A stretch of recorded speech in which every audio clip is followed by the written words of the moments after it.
share those. Oh, okay, accurate color.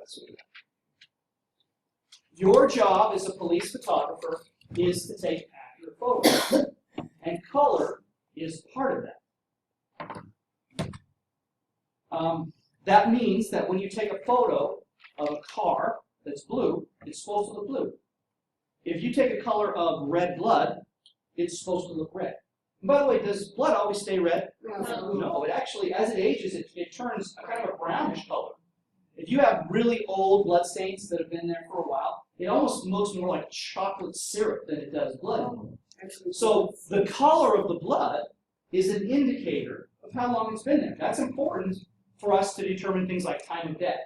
Right? If the blood's still nice and fresh and red, okay, that's fairly new, that's fairly fresh.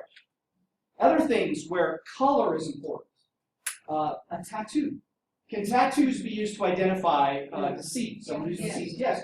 Keep in mind, when a person is deceased, right, and that body, and we're going to talk more about this later this semester, but if we have a deceased, someone who dies, auto accident, homicide, whatever it happens to be, and that body's taken to the medical examiner's office, someone needs to identify that deceased. You know, we're going to contact, hopefully, the closest living relative. They're going to come to the medical examiner's office, and we're going to ask them to identify the deceased. Now, we don't do it the way you see in the movies where we don't take them down to the depths of the morgue and pull them out on a shelf. That's not actually how we do it. In fact, when you come on the tour of the ME's office this semester, you'll see that the bodies are not kept in cabinets. That they're in body bags on shelves, actually, racks. And when a person is asked to identify their loved one, we do not take them down into the autopsy area or into the freezer. What they do instead is they'll take a photograph of the decedent's face, and then they'll show that photograph to the family, and they'll be able to hopefully identify them that way. We don't take them down there and unzip the bag and say, "Is that your son?" and have this, gory moment. That's just not what we do. Did they always do that? That's how they've done it for as long as I've been around. At least here. I'm not saying they don't do that elsewhere. Here in Maricopa, that's how they do it. Now, question, Ron. Yeah, I had to identify my father-in-law. He passed a couple of days before we got home from vacation. Sure. And we actually did it. I actually did it at the funeral home. Okay. Because it wasn't. He wasn't sent to the MD. Sure. Circumstances. Sure. But they took me into a room and they had him covered, his forehead covered in like this much of him showing. Sure, and that was it. But that was at the funeral home. Yeah, and he was discolored, because it was starting to talk. Sure. You could recognize, yes, okay, that's him. Yeah. And stuff. But it was, it wasn't bad at all. Yeah. But it's not pleasant either. No. It wasn't bad as far as taking them down. The main. Oh, go ahead. Okay, that's what I was just about to get to. So now, what happens when the decedent doesn't have a head or face for us to photograph? Because that does happen a lot. Tattoo. Right? Then we're going to look for other identifying marks. It could be they have a tattoo. It could be they have a special birthmark that's unique, right? In that case, we're going to photograph something like that, present that, say, hey, there was this tattoo on the person's, upper left arm. Does your family member have that tattoo? And that can be used. Now, if we don't have that, of course, then we go to things like fingerprints or DNA. But whenever possible, photographic identification is best used. The point I'm trying to make, though, is sometimes we have to use tattoos. And guess what? The coloring of the tattoo is an important part of that identification process. Question, Chris? Piercings, they're not probably going to be unique enough. They could be used to start to narrow it down. Interestingly enough, you know what else can be used to identify deceased? Medical devices. If you have an implant of some sort, a stent, or a plate, keep in mind those things have serial numbers which are part of your medical records. And so during autopsy, if they find one of those, if we have a reasonable idea of who you might be, if we can get your medical records, we can identify you that way. At any rate, moving forward, the whole reason I'm bringing this up is the color of things can be important, like the color of a tattoo. The color of any wound is almost always important. Think about if you've ever had a bruise before. You guys all had a bruise before, right? When you get a nice fresh bruise, let's say someone slugs you in the arm and you get this nice fresh bruise on your arm. When bruises first appear, they're usually kind of a purplish brown color, right? Sometimes it can be even red. But think about it, if you had a really good bruise, one that like was really good, and then it takes a while sometimes for those to go away. Think about that bruise 6 or 7 days later. Yeah, they change color, don't they? They turn a yellowish green color, don't they? Now, is the coloring of that bruise important to the investigation? Yes, because it tells us what? How old it is, exactly right. So now I want you to think about, put yourself in a forensic photographer position. So where are you most likely to have to photograph this wound? At the hospital, right? So at the hospital is the most likely place. Because if we ever have, by the way, a victim of assault or sexual assault, and even if they show up at the police station, protocol is to take them to the hospital to receive an exam. And chances are you're going to, if you are called to take photographs, then you would take them in the hospital. Now, if the hospital has specially trained forensic nurses, they can be the ones that take the photographs. But if you're a police photographer and that's what you're called on to do, the setting would be the hospital, all right? Now, think about lighting in a hospital. What type of lighting is found in most hospitals? Fluorescent, just like these overhead lights. Now, I lied to you earlier. What? These are not true white, all right? Now, they are white, but they're not what I'll call true white. All right, let me make sure I differentiate what I mean by when I say that. White light is a mixture of all the colors of the rainbow, which these are, but it's not an equal mixture. True white is when you have an equal mixture. You have an equal amount of red, an equal amount of blue, and an equal amount of red. These are not those.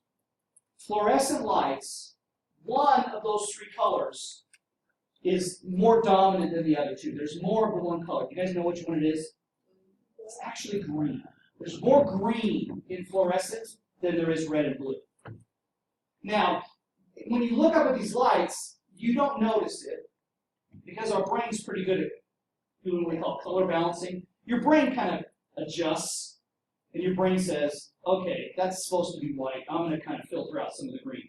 Your camera does not necessarily do that, though. If you take a photograph and the main light source is fluorescent light, your photos will be color shifted towards the yellow-green side. And all your photos will look kind of green, greenish, yellowish. Now think about this for a moment. If you go to a hospital to photograph wounds on an assault victim, remember what kind of lights are available in the hospital? Fluorescence.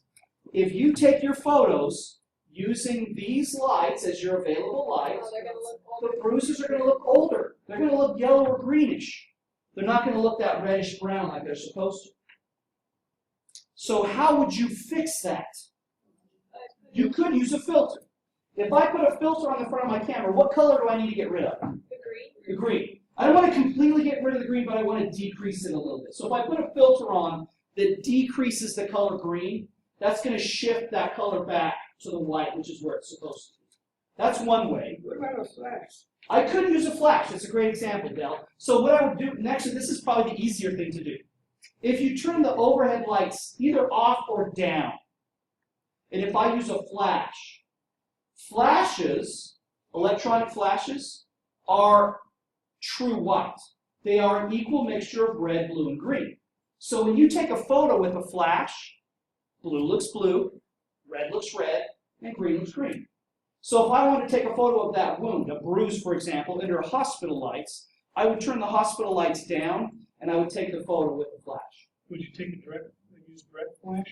We'll talk about that later. I could use bounce, or I could use indirect flash, or diffuse flash, but more importantly, flash as the light source.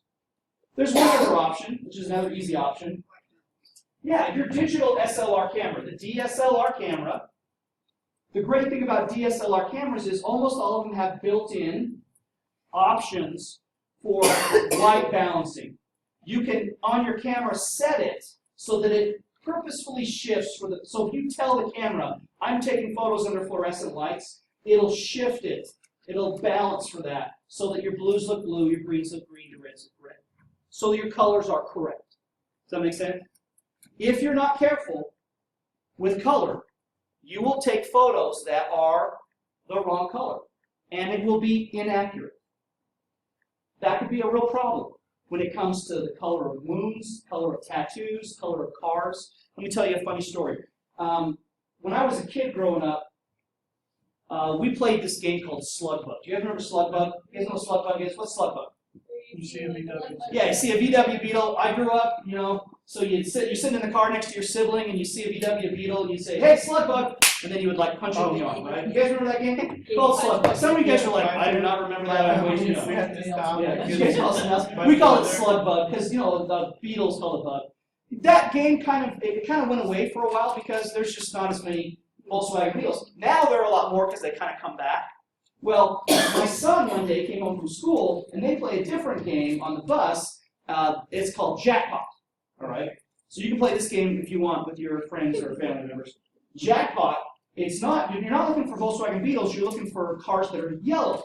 Any yellow car is a jackpot, that's what they say. So if you're driving down the road and you see a yellow truck, for example, you yell jackpot, and then you punch the person next to you. Well, I don't punch my kids, but my kids punch me. Now, a couple rules, by the way. School buses don't count. Taxi cabs don't count. And construction vehicles. So no construction vehicles, no taxis, no buses. You got it? Yep. So it just has to be like a normal, like a yellow Corvette. Right. No fire trucks. All right. So you guys got the concept now, right? All right. So a couple weeks ago, true story. A couple weeks ago. No, you'll be surprised. A couple weeks ago, I'm driving through my neighborhood with my son. My son plays baseball. And so it was baseball practice. Practice was over, and so by the time we were driving home, it was nighttime. It was dark. So we're driving through my neighborhood. It's about 8 o'clock at night. Sun's already gone down. Driving through my neighborhood. My son, sitting next to me, yells, "Jackpot!" Boom! Punches me right in the arm, really hard. Which, okay, that's the rules of the game. I get it. But I turned to him and I said, "That's not a jackpot." And he goes, "Yes, it is, Dad." And I said, "That is a white truck, son." And he goes, "No, it's not. It's yellow." So think about this for a moment. Oh, Right? how hard did you hit the brakes? I did not hit the brakes. It was truly a white truck. But he thought it was yellow. Now, Joanna, why did you think it was yellow? You were hitting on it. That's right. So think about street lamps, right? Now, nowadays cities are changing out. So the newer street lamps are the LEDs, but the older street lamps produced yellow light, which remember is a mixture of red and green. So that white truck, which is truly white, if it's under a street lamp, the light hitting that white truck is a mixture of red and green. White paint reflects what? All the colors. So what's it reflecting? Red and green. And so when you look at a white truck under a street lamp, it looks like a yellow truck. What color is it really? It's white. So the next morning, by the way, when I was driving to school and the sun was out, I said, "Look, that's a white truck." Right? That's important to remember. If you have a drive-by, for example, a drive-by shooting, and we have a witness that reports having seen a blue car, if by the time we find the car, and it's 9 o'clock at night, and it's under a street lamp, we better make sure we take the photo with the right light source. Otherwise, that blue car in our photos might look green. Then we have a problem, because then we go to court, and the witness is reporting having seen a blue car, and then our photos from our crime scene look green. We have an issue. What's the job of a police photographer? It's to do what? Take accurate photos, and that includes what? Color. How do we control color? There's two main things we do to control color. What are they? Filter, and then light source. Filter and light source. What are the best light sources? Ones that are true white. If we have too much of one color, then I can use a filter, right? I can eliminate one of the colors. Make sense? That's probably good for tonight. So what's up with the street lamps? Street lamps only produce